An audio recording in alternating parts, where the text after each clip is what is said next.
Contest season is nearing, and I'm even more excited than this, just like you all are. And to make these contests even more exciting, there is always this one fun role that we all crave to take up, and that is the contest chair role. Hey everyone, my name is Toastmaster Furqaan, and I am from Elan Toastmasters, Hyderabad. And I believe contest chairing is quite an important role to discuss and to talk about. But why exactly? How is this role going to become fundamental for all of us during the contest season? To help me with engage in a discussion, I have distinguished Toastmaster Smita Mishra. Toastmaster Smita, take it away from here. Thank you so much, Toastmaster Furqaan.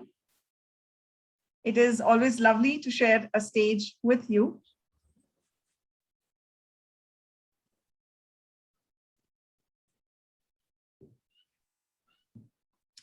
So the role of a contest chair. Of course, it's one of the most exciting roles, and the contest chair's role encompasses a lot of learning. In today's session, I am going to take you all through some elements of how you can do this role to the best of your ability by understanding the roles and the responsibilities. And of course, talking about a few best practices that you can also include while you're taking up this role. Now, irrespective of whether you take up the role of a contest chair at the club level or the area or the division level, there are a few expectations that you are expected to take care of. The role of a contest chair starts very early, in fact, even earlier than the actual time and duration of the contest. Typically, a contest chair is identified by the VP Education of a club in case of a club contest, or by the area director of an area in case of an area contest, or by the division director during a division contest, about 3 weeks to 4 weeks before the actual date of the contest. That is when your work starts. So what do you do before the contest? The first and the most important role is identifying a chief judge for the contest. Now, you will see a lot of different chief judges, right? So how do you pick, who could be a good chief judge for your contest? Few things that you can keep in mind.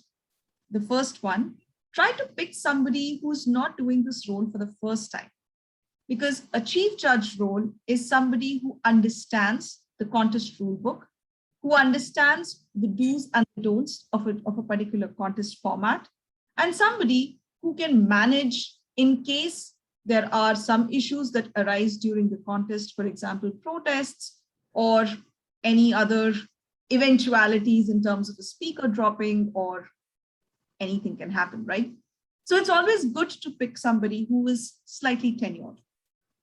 The second thing to think about when you're picking or thinking of picking a chief judge is prefer somebody who's undergone at least one chief judge training program. It is not mandatory, but definitely a good practice to think of, because somebody who knows and understands from the best of the best chief judges will know exactly how to respond and react to your particular contest. Now, one important thing, identifying and finalizing your chief judge. It's all how quickly you do it. The sooner you do it, the better. Why? Because a lot of contests happen on the same day or time when you are doing that particular contest or you're planning for that particular contest. So there will be definitely a lack of good judges available on your particular contest. So plan ahead, plan as soon as you can, and identify the chief judge as soon as possible. All right. So once you've identified a chief judge, the majority of work is kind of taken care of by them. They are the ones who will find the role players for your contest, the timers, the tally counters. They will take care of the voting judges and the tie-breaking judges. So that all is not really any of your concern from that point onwards. But yes, you should definitely keep checking in with the chief judge if at all he or she needs any assistance or if anything is in order.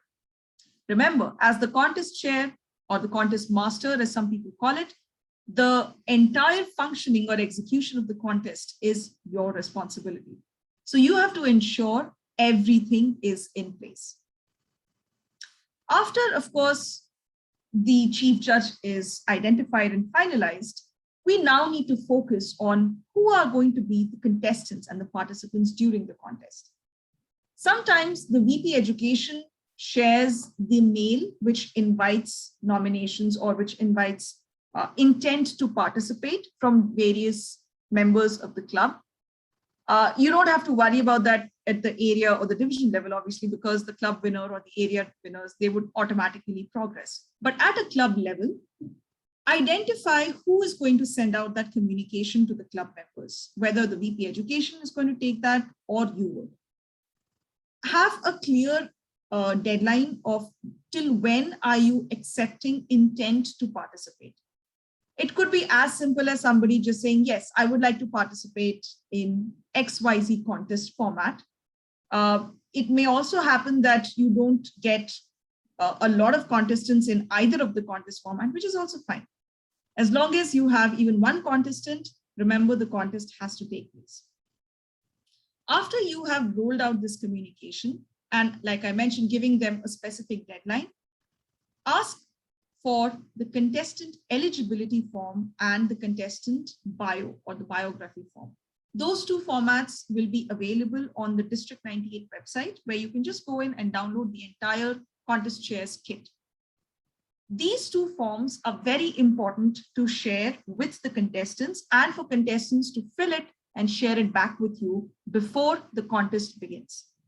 What are these two forms? The contestant eligibility form is a declaration that whatever the contestant is going to talk about, it's not plagiarized and they actually are eligible to participate in the contest. How do you know who is eligible or not? Well, for starters, anybody who's a district officer, an area director, a division director, any person in the district team is not allowed. But remember, credit roles only are not allowed to participate. Anybody who is not holding a credit role or is taking up any leadership role in the club, everybody else is allowed. How can you check this? Well, Toastmasters International has made it very easy. There is a link available on the Leadership Central, which again will be shared in the District 98 website that you can go and check, where you can just type in the membership ID of the intended contestant, and you will get a pop-up saying whether or not that person is eligible to contest. So that makes your life extremely simple. Please ensure that you do this particular contestant eligibility check before the actual contest has to happen. The second document that I talked about was the contestant bio. Why is that important? Now, if you have seen a contestant bio format, it basically contains the contact details, a few things, relevant things about details about the particular member. You can use these when you are planning for the interview section during the contest. And I will come to that in just a moment. So both of these documents are essential. And again, try to get these documents at least 2 to 3 days before the actual date of the contest, so that you have the details like the speech title of the speaker or of the member of the contestant. You have any and every detail about the member when it comes to, favorite quotation or what are the awards that they won. Again, things which will help you prepare for the contestant interview. So all of this prep obviously is happening before. There is another element of preparation that you need to kind of bear in mind and help with, which is in case of an online contest, the entire flow of the contest. So if you've visited a few club contests before, you would notice that there is usually a flow of slides or a presentation that is shared during sharing and which is used during the contest. Although it is not mentioned anywhere that the contest master is the owner or is responsible for it, but it is a good thing if you can take the ownership for that, because since you are going to be conducting the flow and the contest, you should be aware of what is the transition between those slides. So work with whoever is helping you organize the contestant participation certificates and the winner certificates and all of that. kind of organize it in one particular master deck and ensure that you know that particular flow before the contest happens. So this is all in terms of the prep part, right? And we are still before the contest. Okay, we have still not arrived on the day of the contest yet. So what are two more essential things that you have to focus on before the contest? The first thing is ensuring that you have done a briefing for all the contestants. The briefing is a very important element, primarily because it helps members understand the flow of the contest, if there are any specific arrangements that have been made.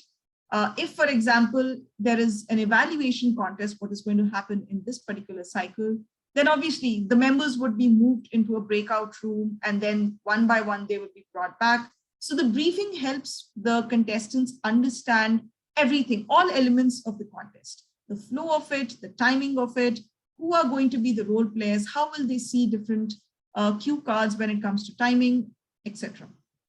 That briefing also contains the draw of lots.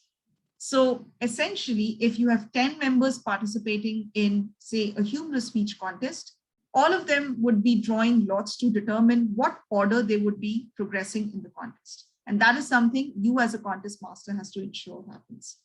There are definitely some rules of what happens if somebody does not turn up for contestant briefing or waives that option of drawing of lots. Well, all of that is covered in the FAQ section. We will ensure that we share that link in the description as well so that you can go and look it up very quickly. So once the draw of lots and the briefing finishes, another best practice, again, not a mandate, but a best practice, is to try and do a dry run of the contest before the actual contest happens. That way, the contestants can easily understand what is actually going to happen on the Zoom meeting itself. When it is in a hybrid or an in-person contest, of course, the preparation would not be this extensive because in person, all the variables, it's easier to manage it. You know, even if the power turns off, if the power failure happens, the speeches would still go on. You would not be expected to, you would not be expected to drop off and then rejoin the way it would happen in a Zoom contest. So it is easier to manage an in-person contest, but Zoom can have n number of variables going wrong during the contest, which is why a dry run is especially helpful. Plan for one. See when you can organize it, preferably at least a day or two before the contest. So that can also make your contestants feel comfortable. In the final checklist leading up to the contest, ensure that you've received the contestant eligibility and the bio forms. You have everybody's speech title and you are able to clearly pronounce it. This is also something you should practice and ensure that you are pronouncing the name of the contestant as well as the speech title very, very clearly. That is important because you don't want to goof up during the contest. It happens, sometimes people are nervous, you cannot avoid it. But like I said, practice is key. The more you practice, the more you'll be in control of the contest when it is actually happening. Phew, that was a lot of stuff. But then it is important and it is essential that all the practice and all the preparation goes in well in advance so that the contest on the actual day goes off without a hitch. So what happens during the contest? What is your role then? Well, to start off, ensure that the Sergeant at Arms for the contest has shared the meeting details with all the contestants. That is your responsibility. If there is a registration form for Zoom, please ensure all the contestants have registered. Please ensure your chief judge has registered and get a confirmation from the chief judge that all the role players, all the voting judges, everybody is registered and has the meeting credentials. Everything is ready to go off. Please ensure that you ask members and the contestants to join early on the day of the contest. So that gives you time for AV checks, just to understand lighting and all of those specific elements. Also, that is a good time to understand if contestants are going to be using any kind of props. When it is in person or it is Zoom, props are not really the responsibility of the contest master. but it is good to know if there is going to be any particular prop that is getting used. On the day of the contest, ensure that the presentation, the master presentation that we spoke about, is something that you have handy. You have your contestant participant certificates and the actual winning certificate kit, everything ready. The contestant participant certification is something that you would obviously need to provide. And the winner certificate is something the CJ will need to fill in and hand it back to you when you have to announce it. Also, the other element is preparing the interview questions. So technically a normal flow of the contest, what happens is after the speakers have finished speaking, we devote some time to giving the participation certificates to them and then engaging them in some sort of light banter or questions about their experience or anything that you could glean out of their bios, which you had collected earlier, to see if there is anything interesting that they can share with the audience. The same thing happens during the evaluation contest when the participants all move to the breakout area. You have about 5 minutes technically to kill, but those 5 minutes is what is essential to ensure that people in the meeting room are engaged. So you can use that time to interact with the test speaker who has come to give the test speech during the evaluation contest. Ensure that you have interacted earlier with him or her and received some sort of inputs about what you can base your questions on. Also, for a test speaker, it is good practice to share the questions in advance with them. So to ensure that they don't get stumped with a question that is suddenly being thrown at them, but they come a little prepared about what they would like to answer. After the participation certificates are given out, the interviews have been conducted, let the contest flow in the natural order. Again, the master presentation will help you organize different elements or different parts of the contest in a smooth, seamless fashion, so that at that point of time, there is no confusion and you know exactly what section is going to follow the current one. At the very end of the contest, once all the results have been tallied and the winning certificates are prepared, the contest chief judge would invite you to announce the results of that particular contest in usually the descending order. So you go third place, second place, and first place. Please ensure that you do not call out a wrong name at that point of time, and that the correct name as printed and shared with you is what you speak out. Well, that is pretty much all there is to it, to a contest and to a contest master role. There are, of course, some finer elements to it, which you would know better if, and that is why it is recommended that you have a cursory glance through the contest rule book. The latest one, mind you, do not refer an earlier one because some elements keep changing in every year's contest rule book. So let that be a handy reference for you. Go through it, understand it, and then that will help you plan it better. That's all there is to it. After the contest finishes, just ensure that the winning certificates reach the winners on a timely basis. And if you have any contest trophies or anything, ensure that that also reaches the contestants in a timely manner. The reporting of the contest results is the responsibility of the chief judge. So you don't really have a lot of things to cover at that point of time.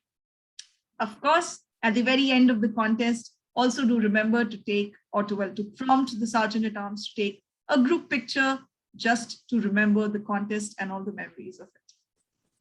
That's all that I had to share in terms of the roles and the responsibilities and best practices of a contest chair. Why don't I invite Furqaan back and we can take the conversation on from there. Sure then. Thank you so much, Smita ma'am. That was quite insightful. I guess you have a whole Bible around it, I guess. Right. So I have some questions for you, Toastmaster Smita. Why do you think the role of a contest chair is so important in contrast to the other roles of a contest? So like I said, Furqaan, the contest master role is one that teaches you a lot of things, right? It is a way of understanding accountability. It is a way of understanding the actual process, the entirety of the process of conducting the contest. So it is definitely a very, very critical role, primarily because if you don't have a good, confident contest chair, it becomes very difficult to provide a seamless experience to the audience. Right.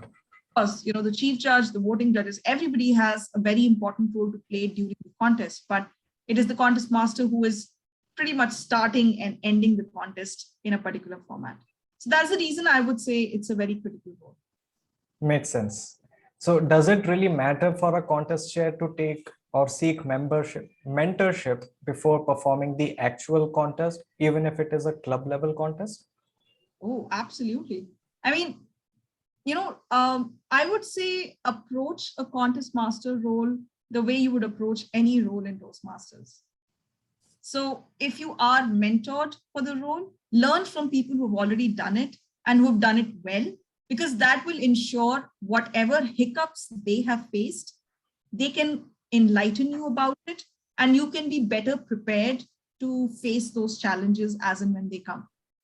Personally, I am somebody who is a big fan of preparation. For me, preparation is key.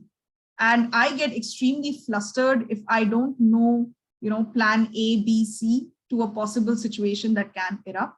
So I like to be extremely prepared. And that is the reason why I like to learn from people who have done it well. I remember this one time when I was the contest master at the semi-annual district conference a few years ago, when we still used to have semi-annual district conferences. It was called Confluence, and this was back in Bhopal. And I was nervous. I have done a contest chair role plenty times. I've done it at area, at division level, but this was the district level, and I was extremely nervous. So my go-to person at that point of time was Ravi Teja Marapu, and I actually sat down with him and we discussed about what is everything that could possibly go wrong, and what should I do to ensure it does not. And trust me, after that conversation, I was way more confident, and the contest was a success. Yeah, I can connect with that experience. So what are the turnoffs, if you would suggest, what are the turnoffs that you would have ever found in a particular contest chair that may affect the whole contest in some senses? So a couple of things there, Furqaan. The first thing is, like I said, the ability to pronounce names and speech titles correctly is something which every contest chair should be very careful about. A lot of times it happens that, we have mother tongue influence that prevents us from correctly pronouncing certain names or certain elements, but it is important to take the time to practice it, primarily because just one enunciation difference can change the entire meaning of a title. Absolutely. So we have to be very careful with specifically with speech titles, but also with South Indian names, North Indian names, we just need to be more proactive to understand how to best pronounce it. That is usually considered a big pet peeve. The other is, and this is something I missed talking about during my monologue, but contest chairs need to come across as happy, smiling, affable people, right? Despite the fact that there could be hiccups happening, you need to always seem calm and composed in your composure. That's important. I remember this one thing that happened last year at Eloquence. I was the contest chair for the District 98 humorous speech contest. And there was one contestant who had a power failure or an internet, something was happening there. And the poor thing was extremely flustered and, just trying to figure out, because everybody has got limited time to reconnect and come back. And this gentleman was really flustered and, trying to figure out, how do I ensure that that was district contest, right? That's like the highest level of contest. So all through the time, I was just smiling at the camera, and I was just, because if I start reflecting his anxiety, then everybody around who's watching the contest also starts thinking, okay, this is going really bad, or something messing up big time. So you need to be calm and composed. And then once the contestant did come back, I talked to him for just a minute. I just told him, it's okay, take a deep breath. It's all good. And it's just a contest, just be fine. Because that was not a requirement. As a contest chair, a lot of people take it very business-like, but then you also need to ensure that your contestant is feeling fine and comfortable, right? So I just took maybe a few seconds just to ensure everything okay. Are we good to start? You want to take a couple of deep breaths, and then we continue from there. I actually got a lot of positive feedback after that one incident, I remember. And a lot of people reached out saying you were extremely calm and composed. So that is one thing which I always take back, and always, even when I'm mentoring people for taking up contest chair role, I always tell them, always have that serene smile on your face and be calm and composed. That everything's good. We will take care of whatever hiccups happen. Smile is something underrated. Like, that's absolutely the best thing about. So there's this last question that I think everyone would like an answer from you. It would be that, what tips would you recommend to Toastmasters who are looking to chair the contest for their first time? Okay. So people who are going to chair it for the first time, like I had also iterated earlier, preparation is key. Ensure that you're investing enough time. Ensure that you follow the checklists as is shared in the contest guidelines, again, which will be shared on the District 98 website. Reach out when in doubt. I think that is the biggest thing, right? Like, don't assume that if you don't know something, don't assume or make up things on your own. We pride Toastmasters with the fact that everything is documented and everything has a certain way of doing it. Don't assume anything or create your own way of doing things. Of course, within the boundaries of whatever is your role, you can add up some flair to it, but the flow of the contest or reaching out, that is something that's a necessity and should not scout around that. Another thing I would say is seek guidance and mentorship, specifically if you're doing it for the first time. Because like I said, people can share their best practices. They can tell you what went wrong and how to avoid it. And the more you feel in control, the more confident you will be when you're actually attempting the role. Right. So those are the only two simple things I would want to say. Perfect. Now that comes to the conclusion. Thank you so much, Toastmasters Smita, for this insightful session on contest chairing and everything behind in the back end of this role. So ladies and gentlemen, thank you so much for watching this video. I hope you found this insightful as well, just as much as I did. And to all the contest chairs who are watching this, all the very best. And I hope you have an amazing contest season. Thank you so much. Thank you.